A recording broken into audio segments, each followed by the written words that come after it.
Hello दोस्त, आपका इस YouTube चैनल निर्माण क्लासेस पर स्वागत है। जैसा कि हम लोग क्या चल रहे थे दोस्त, 10th क्लास साइंस का ऑब्जेक्टिव क्वेश्चन, जिसमें से हम लोग टॉप 40 VVI क्वेश्चन को डेली बेसिस पर क्या करते हैं, स्टडी करते हैं। जो आपके 10th एग्जाम में जो 17 तारीख से आपको बोर्ड का एग्जाम होने वाला है, उसमें काफ़ी हेल्प करेगा। पिछले क्लास में हम लोग 10 क्लास को देख चुके हैं, जिसमें टॉप 40 VVI क्वेश्चन का यह सीरीज चल रहा है। तो इसका पहला क्वेश्चन क्या है दोस्त? पहला क्वेश्चन है ब्यूटेन के कितने समवायी हो संभव हैं? 2, 3, 4 कि 5? तो इसका राइट आंसर क्या होगा दोस्त? इसका राइट आंसर होगा ऑप्शन नंबर ए, कितना? तो 2। अब चलिए चलते हैं नेक्स्ट क्वेश्चन की ओर। मीथेन के क्या दोस्त? मीथेन के अणु का आकार होता है एक रेखीय, वलयाकार, समचतुष्फलकीय कि अष्टफलकीय? तो इसका राइट आंसर क्या होगा दोस्त? ऑप्शन नंबर सी इसका राइट आंसर होगा। क्या होगा दोस्त? चतुष्फलकीय होता है। किसका? तो मीथेन का C4H10 होता है। तो क्या होगा? इसका चतुष्फलकीय होता है। कार्बन यौगिक में कार्बन की संयोजकता होती है, कितना होता है दोस्त? कार्बन की संयोजकता किसमें? तो कार्बन यौगिक में। इसका राइट आंसर क्या होगा दोस्त? ऑप्शन नंबर डी, कितना होता है? 4 होता है। कितना होता है दोस्त? तो 4 होता है। अब चलिए चलते हैं नेक्स्ट क्वेश्चन की ओर। नेक्स्ट क्वेश्चन क्या बोल रहा है दोस्त? हमारा चौथा क्वेश्चन क्या बोल रहा है? चौथा क्वेश्चन, निम्न में से कौन संतृप्त हाइड्रोकार्बन है? क्या बोल रहा है दोस्त? कौन संतृप्त हाइड्रोकार्बन है? क्या है दोस्त? एल्केन, एल्किन, एल्काइन की इनमें से कोई नहीं? तो इसका राइट आंसर क्या होगा दोस्त? संतृप्त हाइड्रोकार्बन कौन है? एल्केन। कौन है दोस्त? ऑप्शन नंबर ए इसका राइट आंसर होगा। अब चलिए चलते हैं नेक्स्ट क्वेश्चन की ओर, और पांचवा क्वेश्चन क्या बोल रहा है उसके बारे में हम लोग समझते हैं। एथिलीन का IUPAC नाम है एथेन, एथाइन, एथीन की इनमें से कोई नहीं? तो इसका राइट आंसर क्या होगा दोस्त? इसका राइट आंसर होगा ऑप्शन नंबर डी, इनमें से कोई नहीं। तो एथिलीन का IUPAC नाम क्या होता है दोस्त? आप कमेंट बॉक्स में कमेंट करके बताइएगा। मेंडलीव की आवर्त सारणी की एक कमी क्या थी? जो मेंडलीव ने आवर्त सारणी का जो नियम दिया था, उसमें क्या कमी था जिसके कारण वह क्या हुआ था दोस्त? तो फ्लॉप कर गया था, मतलब फेल हो गया था। ऑक्सीजन को सही स्थान नहीं देना, CIO को उचित स्थान ना देना, हाइड्रोजन को उचित स्थान नहीं देना, कि इनमें से कोई नहीं? इसका राइट आंसर क्या होगा दोस्त? ऑप्शन नंबर सी इसका राइट आंसर होगा। क्या? तो हाइड्रोजन को इन्होंने क्या किया? उचित स्थान नहीं चूज किया, यानी कि नहीं दिया। अष्टक का नियम निम्नलिखित में से किसके द्वारा प्रतिपादित किया गया? मतलब अष्टक का नियम किसने दिया? मेंडलीव ने दिया, न्यूलैंड्स ने दिया, लोथर ने दिया, लोथर मेयर ने दिया, कि डोबे राइनर ने? तो अष्टक का नियम किसने दिया था दोस्त? ऑप्शन नंबर बी इसका राइट आंसर होगा। कि उसने दिया था? तो न्यूलैंड ने दिया था। निम्नलिखित में से कौन यौगिक सबसे अधिक क्षारकीय होगा? SO2, NO2, Al2O3 की Na2? तो इसका राइट आंसर क्या होगा दोस्त? इसका राइट आंसर होगा ऑप्शन नंबर बी। क्या होगा? Na2 क्या होगा? सबसे अधिक क्षारकीय होगा। क्या? कौन सा? तो Na2। कौन दोस्त? तो Na2 क्या होगा? अधिक क्षारकीय होगा। अब चलिए चलते हैं नेक्स्ट क्वेश्चन की ओर, और 9th का क्वेश्चन क्या बोल रहा है उसके बारे में हम लोग समझते हैं। कलपक्कम नाभिकीय विद्युत संयंत्र किस राज्य में स्थित है? कर्नाटक, तमिलनाडु, उत्तर प्रदेश की गुजरात? तो इसका राइट आंसर क्या होगा दोस्त? Option number B. क्या होगा? कहाँ है कलपक्कम? तमिलनाडु में स्थित है। कलपक्कम कहाँ है दोस्त? कलपक्कम एक नाभिकीय विद्युत संयंत्र है जो कहाँ स्थित है? तो आपका कहाँ स्थित है? यह तमिलनाडु में स्थित है। कहाँ? तो तमिलनाडु में। घरेलू गैस LPG का प्रमुख अवयव है। LPG का फुल फॉर्म क्या होता है दोस्त? आप कमेंट बॉक्स में कमेंट कीजिएगा। इसका घरेलू गैस का प्रमुख अवयव है एथेन, प्रोपेन, ब्यूटेन की मीथेन? तो इसका राइट आंसर क्या होगा दोस्त? Option number C. क्या होगा? ब्यूटेन। ऊर्जा के 2 अनवीनकरणीय स्रोत हैं, गोबर गैस तथा जैव मात्रा, कोयला तथा पेट्रोलियम, जैव मात्रा तथा पेट्रोलियम की इनमें से कोई नहीं? तो इसका राइट आंसर क्या होगा दोस्त? ऑप्शन नंबर बी इसका राइट आंसर होगा। कौन है? तो कोयला और क्या है? कोयला और पेट्रोलियम। श्वसन किस प्रकार की अभिक्रिया है? संयोजन अभिक्रिया है, अपचयन अभिक्रिया है कि ऊष्माशोषी की उपचयन। तो इसका राइट आंसर क्या होगा दोस्त? श्वसन किस प्रकार की अभिक्रिया है? तो यह एक प्रकार का क्या है? उपचयन। कैसा है? तो उपचयन अभिक्रिया है। ऑप्शन नंबर डी इसका राइट आंसर होगा। इलेक्ट्रॉन के स्थानांतरण से बने यौगिक कहलाते हैं। इलेक्ट्रॉन के स्थानांतरण से बने यौगिक क्या कहलाते हैं दोस्त? कार्बनिक कहलाते हैं, सहसंयोजी कहलाते हैं, वैद्युत संयोजी कहलाते हैं कि इनमें से कोई नहीं। तो इसका राइट आंसर क्या होगा दोस्त? इसका राइट आंसर होगा ऑप्शन नंबर सी, वैद्युत संयोजी कहलाते हैं। क्या कहलाते हैं दोस्त? तो वैद्युत संयोजी कहलाते हैं। निम्नलिखित अभिक्रियाओं में से कौन अपघटन का अभिक्रिया का एक उदाहरण है? तो इसका राइट आंसर क्या हो जाएगा दोस्त? इसका राइट आंसर होगा ऑप्शन नंबर डी। क्या? ऑप्शन नंबर डी इसका राइट आंसर होगा। निम्नलिखित में किसमें टार्ट्रिक अम्ल पाया जाता है? संतरा में, इमली में, टमाटर में, सिरका में। तो टार्ट्रिक अम्ल किसमें पाया जाता है दोस्त? इसका राइट आंसर क्या होगा? Option number B. इमली में कौन सा अम्ल पाया जाता है? टार्ट्रिक अम्ल। और संतरा में कौन सा अम्ल पाया जाता है दोस्त? संतरा और नींबू में सिट्रिक अम्ल पाया जाता है। टमाटर में कौन सा? तो ऑक्जेलिक अम्ल पाया जाता है। और सिरका में एसिटिक अम्ल पाया जाता है। यहाँ क्वेश्चन क्या बोल रहा है दोस्त? यहाँ क्वेश्चन बोल रहा है टार्ट्रिक अम्ल। तो इमली में कौन सा अम्ल? टार्ट्रिक अम्ल। इसका भी राइट आंसर होगा। अब चलिए चलते हैं नेक्स्ट क्वेश्चन की ओर कि नेक्स्ट क्वेश्चन हमारा क्या बोल रहा है दोस्त। और हम लोग पहुंच चुके हैं 16वां क्वेश्चन तक। नेक्स्ट क्वेश्चन, बुझे हुए चूने का रासायनिक नाम क्या है?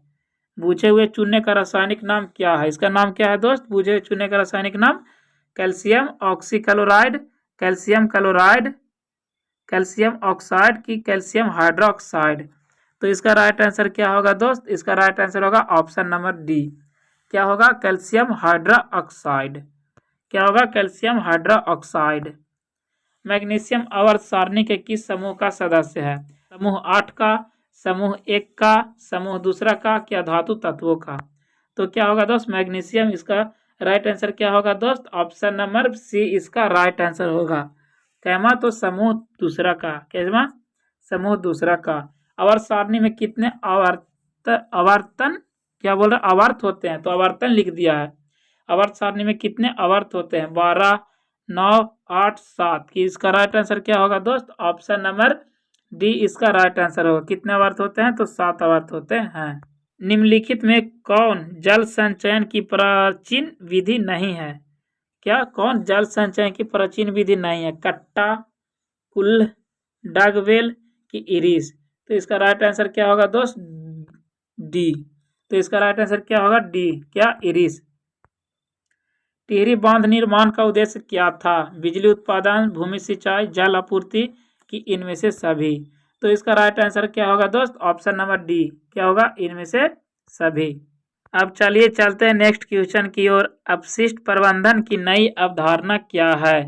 पुनः उपयोग, पुनः चक्रण, कमी की इनमें से सभी। तो इसका राइट आंसर क्या होगा दोस्त? Option number D. तो क्या है? तो इनमें से सभी इसका राइट आंसर होगा। निम्नलिखित में नवीनकरणीय संसाधन कौन है? कोयला, वन, पेट्रोलियम कि इनमें से कोई नहीं। तो इसका राइट आंसर क्या होगा दोस्त? इसका राइट आंसर होगा ऑप्शन नंबर डी। क्या? तो इनमें से कोई नहीं। इसका क्या आंसर होगा दोस्त? इसका आप आंसर कमेंट बॉक्स में कीजिएगा। निम्नलिखित में कौन बायोगैस का एक मुख्य घटक है? कार्बन हाइड्रोक्साइड, हाइड्रोजन सल्फाइड की जलवाष्प की मीथेन। तो इसका राइट आंसर क्या होगा दोस्त? इसका राइट आंसर होगा ऑप्शन नंबर डी। मीथेन क्या है? एक बायोगैस का एक मुख्य घटक है। पेप्टिक अल्सर हो सकता है कम भोजन खाने से, सामान्य भोजन खाने से कि लंबे समय तक भूखे रहने से। तो इसका राइट आंसर क्या होगा? Option number C. लंबे समय तक भूखे रहने से क्या होगा? अल्सर की शिकायत हो सकती है। किरणों के समूह को कहते हैं प्रकाश पुंज, किरण पुंज कि ए और बी दोनों की इनमें से कोई नहीं। तो इसका राइट आंसर क्या होगा दोस्त? इसका राइट आंसर होगा ऑप्शन नंबर सी। प्रकाश पुंज या किरण पुंज एक ही होता है। तो इसका राइट आंसर सी हो जाएगा। अब चलिए चलते हैं नेक्स्ट क्वेश्चन की ओर कि नेक्स्ट क्वेश्चन हमारा क्या बोल रहा है दोस्त। अब हम लोग कहाँ तक आ गए? 26वां क्वेश्चन तक आ गए। 26 क्वेश्चन क्या बोल रहा है? प्रकाश की किरणें गमन करती है क्या बोल रहा है दोस्त, प्रकाश की किरणें गमन करती है किसी भी दिशा में, कौन सा दोस्त, किसी भी दिशा में, तिरछी रेखा में, सीधी रेखा में, कि इनमें से कोई नहीं। तो इसका राइट आंसर क्या होगा दोस्त, इसका राइट आंसर होगा ऑप्शन नंबर सी। क्या होगा, सीधी रेखा में गमन करती है। प्रकाश की किरण सीधी रेखा में क्या करती है दोस्त, तो गमन करती है। 27वां क्वेश्चन क्या है दोस्त, अवतल दर्पण किस प्रकार का दर्पण है। तो अवतल दर्पण किस प्रकार का दर्पण है दोस्त, अपसारी दर्पण, अभिसारी दर्पण, अभिसारी तथा अपसारी दोनों। तो इसका राइट आंसर क्या हो जाएगा दोस्त, यह एक प्रकार का अभिसारी दर्पण है। अभिसारी दर्पण इसको क्यों बोलते हैं दोस्त, क्योंकि यह प्रकाश को क्या करता है, एक जगह जमा करता है। क्या करता है, प्रकाश को सिकोड़ता है। क्या करता है, तो प्रकाश को एक पॉइंट पर, एक फोकस पर अभिसारित करता है, जिसके कारण अवतल दर्पण को अभिसारी दर्पण भी कहते हैं। कार की हेडलाइट में निम्नलिखित में से किस प्रकार के दर्पण का उपयोग किया जाता है, उत्तल दर्पण का, अवतल दर्पण का, समतल दर्पण का, कि इनमें से कोई नहीं। तो इसका राइट आंसर क्या होगा दोस्त, इसका राइट आंसर आप भली भांति जानते हैं, ये तो सब कोई जानता होगा, क्या, उत्तल दर्पण का। अवतल दर्पण की फोकस दूरी होती है धनात्मक होती है, ऋणात्मक होती है, कि ए और बी दोनों, कि इनमें से कोई नहीं। तो अवतल दर्पण की फोकस दूरी क्या होती है दोस्त, तो हमेशा क्या होती है, ऋणात्मक होती है। किस दर्पण से हमेशा वस्तु से छोटा प्रतिबिंब बनता है, अवतल दर्पण से, समतल दर्पण से, उत्तल दर्पण से, कि इनमें से कोई नहीं। तो इसका राइट आंसर क्या होगा दोस्त, ऑप्शन नंबर सी। हमेशा छोटा प्रतिबिंब किससे बनता है, तो उत्तल दर्पण से बनता है। किससे बनता है दोस्त, तो उत्तल दर्पण से। वायु में प्रकाश की चाल निर्वात की अपेक्षा होती है, कम होती है, ज़्यादा होती है, समान होती है, कि इनमें से कोई नहीं। तो वायु में प्रकाश की चाल कहाँ से, तो निर्वात से ज़्यादा क्या होगी दोस्त, तो कम होगी। क्या होगा दोस्त, ऑप्शन नंबर 31 का राइट आंसर तो ए होगा। क्या होगा, कम होगा। कम क्यों होगा दोस्त, क्योंकि वायु में क्या होते हैं, वायु में उसमें गैस होते हैं, उसमें धूलकण होता है, जिससे वह क्या करेगा, प्रकाश को हमेशा क्या करेगा, रोकेगा। लेकिन निर्वात में वहाँ वायु भी नहीं होता है, वहाँ धूलकण भी कुछ, मतलब उस निर्वात में कोई मीडियम मौजूद नहीं होता है, जिससे प्रकाश बहुत आसानी से क्या करता है, गमन करता है और बहुत लंबा दूरी तक चलता है। प्रकाश द्वारा प्रदर्शित कौन सी घटना तारों को टिमटिमाने में प्रदर्शित होती है, परावर्तन, वर्ण विक्षेपण, प्रकीर्णन, की अपवर्तन। तो इसका राइट आंसर क्या होगा दोस्त, ऑप्शन नंबर सी इसका राइट आंसर होगा। किसके कारण, तो प्रकीर्णन के कारण। किशोरावस्था में होने वाले परिवर्तन को कहते हैं कि विविधता, अंकुरन, प्यूबर्टी, की इनमें से कोई नहीं। तो इसका राइट आंसर क्या होगा दोस्त, ऑप्शन नंबर डी इसका राइट आंसर होगा। निम्नलिखित में कौन परिवार नियोजन संसाधनों में प्रयुक्त एक प्रभावी उपाय है, diaphragm, condom, copper T, loop, की इनमें से सभी। क्या दोस्त, तो सबसे प्रभावी उपाय क्या है दोस्त, कॉन्डोम का यूज करना। एटाविज्म का क्या अर्थ है, संतति में जनकों के गुणों का आना, संतति में जनकों के गुणों का नहीं आना, संतति में पूर्वजों के गुणों का आना जो जनकों में नहीं है, इनमें से सभी। तो इसका राइट आंसर क्या होगा दोस्त, इसका राइट आंसर होगा ऑप्शन नंबर सी, संतति में पूर्वजों के गुणों का आना जो जनकों में नहीं है। अब चलिए चलते हैं नेक्स्ट क्वेश्चन की ओर कि नेक्स्ट क्वेश्चन क्या बोल रहा है दोस्त, और हम लोग कहाँ तक पहुँच गए, क्वेश्चन नंबर 36 तक हम लोग पहुँच चुके हैं। किसी जीव की जीनी संरचना कहलाती है फेनोटाइप, जीनोटाइप, आनुवंशिकता की विविधता। तो इसका राइट आंसर क्या होगा दोस्त, इसका राइट आंसर होगा ऑप्शन नंबर क्या, बी। क्या कहलाएगा, तो जीनोटाइप कहलाएगा। प्राकृतिक चयन द्वारा जीवों का विकास कहलाता है मेंडलवाद, लामार्कवाद, सूक्ष्मवाद, की डार्विनवाद। तो इसका राइट आंसर क्या होगा, या क्या कहलाता है, डार्विनवाद। जैव आवर्धन प्रदर्शित करने वाला रसायन है CFC, ADP, ATP, DDT। तो इसका राइट आंसर क्या होगा दोस्त, इसका राइट आंसर होगा DDT। प्राथमिक उपभोक्ता कहलाते हैं अपघटक, सर्वहारी, मांसाहारी, की शाकाहारी। तो इसका राइट आंसर क्या होगा दोस्त, ऑप्शन नंबर डी, शाकाहारी क्या कहलाते हैं, प्राथमिक उपभोक्ता कहलाते हैं। CFC का व्यापक उपयोग होता है किसमें दोस्त, तो CFC का व्यापक उपयोग किसमें होता है, तो CFC का व्यापक उपयोग होता है रेफ्रिजरेटरों में। किसमें, रेफ्रिजरेटरों में। तो इस वीडियो में बस इतना ही। अगर आपको लगता है कि वीडियो आपके लिए इन्फॉर्मेटिव हुआ हो तो वीडियो को लाइक करें एंड चैनल को भी सब्सक्राइब करें। और इसी तरह हम लोग 1-2 और क्लास लाएंगे और जो क्वेश्चन बैंक है उसका सारा सब मतलब ऑब्जेक्टिव क्या हम लोग का ख़त्म हो जाएगा। हम लोग 10 से 12, 12 और 2 14, 14 क्लास में क्या हुआ दोस्त, तो जो जितना भी ऑब्जेक्टिव क्वेश्चन है किसका, क्वेश्चन बैंक का, हम लोग इतना में क्या हुए पूरा कर लिए हैं। जिसमें क्या था, टॉप 40 VVI क्वेश्चन सीरीज हम लोग चल रहे थे।